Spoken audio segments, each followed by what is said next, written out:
Today, we are diving into one of the most powerful books on personal change you'll ever read, Stephen Covey's The 7 Habits of Highly Effective People. Now, this isn't about little life hacks or quick tips to get ahead. Nope. This is a deep dive into a principle-centered framework that can fundamentally change how you approach your life and your work. So let's get into it. Here's our game plan. First, we'll look at why so many quick fix approaches just don't work. Then, we'll walk through the habits, starting with how to master yourself, what Covey calls the private victory.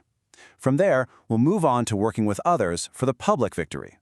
And finally, we'll cover the one habit that keeps everything else going strong, before wrapping it all up. All right, so what's the big idea here? Well, Covey noticed a major shift in how we think about success. For about the last century, we've become totally obsessed with something he calls the personality ethic. The personality ethic is all about the surface stuff, right? It's the techniques, the social image, the how to look good and how to make people like you.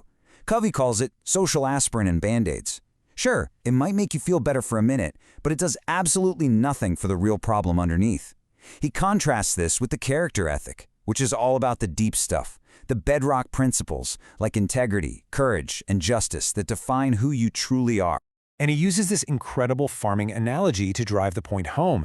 Think about it. You can't fake a harvest. You can't just party all spring and summer, then cram for a week in the fall and expect a huge crop. It doesn't work that way. A farm is a natural system, and so is personal growth. There are simply no shortcuts. You have to put in the work. And that brings us to the first 3 habits. Covey groups these together as the private victory. This is all the internal work. It's about moving from being dependent on other people and your circumstances to being genuinely independent and in control of yourself. Habit 1 is the absolute foundation of everything else. And being proactive isn't just, taking initiative. It's much deeper. It's the profound understanding that between something happening to you and how you react to it, there's a space. And in that tiny space is your freedom, your power to choose your response. You are the one driving the car. This picture right here perfectly explains it. We all have this big circle of concern, all the things we worry about. Reactive people pour all their energy into that circle, complaining and blaming things they can't control. And you know what happens? Their influence actually gets smaller. But proactive people, they focus their energy on their circle of influence, the stuff they can actually do something about. And by doing that, their influence begins to grow. And just listen to the difference in the language. Reactive language is all about giving away power. I can't, I have to, if only. It's the language of a victim. But proactive language, that's the language of possibility. It's, let's look at our options. I will choose. I can. Your words really do shape your world.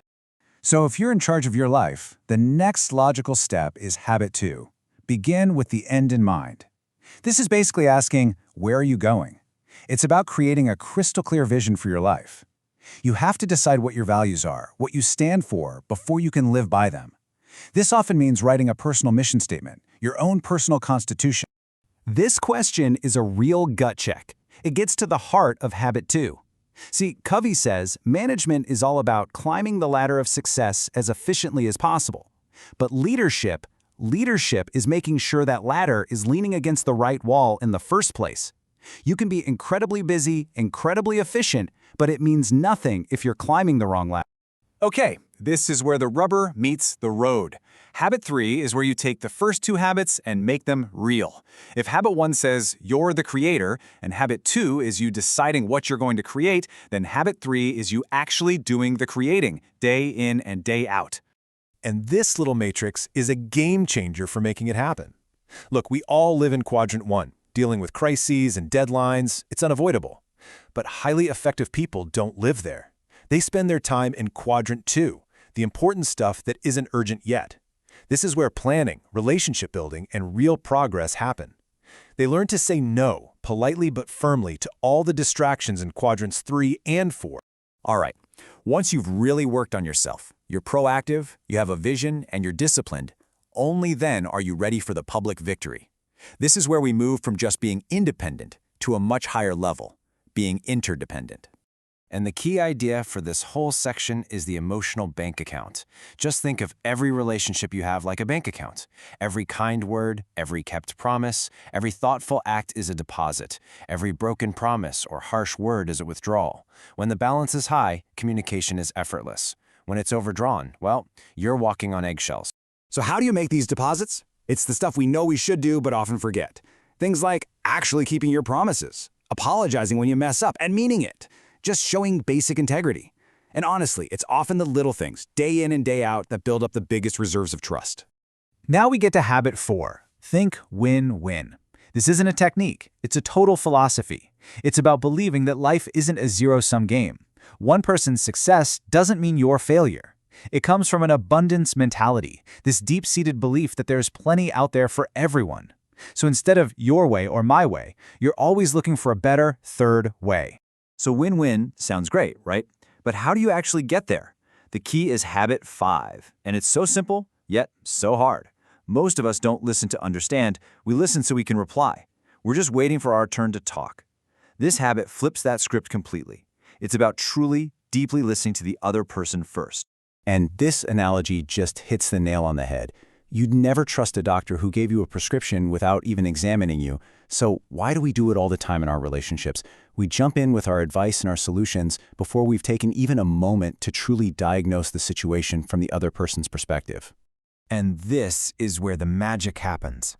When you combine a win-win attitude with a genuine desire to understand, you get synergy.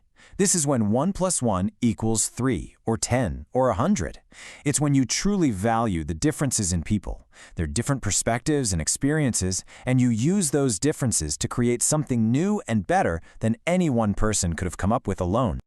Finally, we get to the habit that makes all the other 6 possible. Habit 7, sharpen the saw. This is the habit that's all about taking care of your greatest asset, you. And sharpening the saw isn't just about taking a break. It's about consciously and consistently renewing yourself in 4 key areas: your physical side, exercise, nutrition; your spiritual side, connecting with your values; your mental side, learning, reading, thinking; and your social and emotional side, building relationships. This is that quadrant 2 activity we talked about. It's never urgent, so it's easy to ignore. But if you do, everything else will eventually fall apart. So, how do we tie all of this together? Well, it's crucial to see that these aren't just 7 random tips. They're a process, an upward spiral of growth that builds on itself. This chart really lays it all out. We all start out as dependent. The private victory, habits 1, 2, and 3, moves us to independence. That's a huge achievement, but it's not the end goal. The highest level of effectiveness is interdependence, which we achieve through the public victory, habits 4, 5, and 6. And all along the way, habit 7 is what keeps you sharp and fuels that entire upward climb. So we'll leave you with this one question. It pulls everything together. Don't feel like you have to tackle all 7 habits tomorrow. Just think about it. What is the one thing in your job or in your personal life that if you did it, and did it consistently, would make a huge positive difference? Find that one thing and start there. That's how this whole journey begins.